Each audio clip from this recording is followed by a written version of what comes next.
Itala ang dagdag na 10,957 sa kaso ng mga gumaling mula sa COVID-19 kahapon base sa pinakahuling bulletin ng Department of Health kung saan umakyat na sa 386,486 ang total recovery sa bansa mula sa sakit.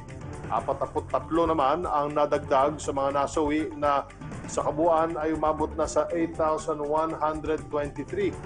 1,968 ang bagong kaso ng mga nahawaan ng sakit. Ngayon ay nasa 418,818 na. Samantala, bagamat hindi na sumasampa sa 2,000 mark ang daily reported cases, may kita sa ating line graph na tumataas ang bilang ng naitatalang kaso kada araw. Ito po ay sa nakalipas na isang linggo.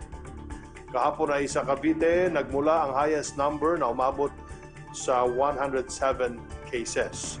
Ang Quezon City ay nakapagtala rin ng 97 new cases. Ang Davao City ay 86 cases.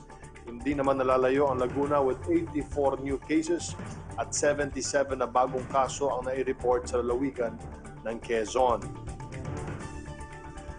Mula sa mahigit 6% last week ay nasa 5.8% na lamang ng total cases ang bilang ng aktibong kaso. Ito po ay matapos may tala ang mahigit 10,000 recoveries kahapon. Mapapansin, sa tuwing linggo ay malaki ang bilang ng naitatalang recoveries.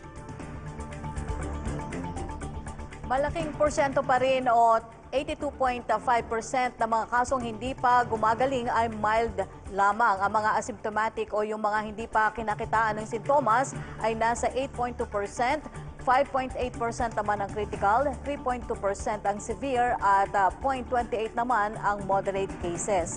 Paalala po nga muli, ugaliin po natin ang pagsusuot ng face mask, lalo na po kung tayo ay nasa labas ng ating bahay. Sa simpleng pagsusuot po ng mask, ay nababawasan ito ng 67% ang chance sa tayo ay makahawa o di kaya ay mahawa ng sakit.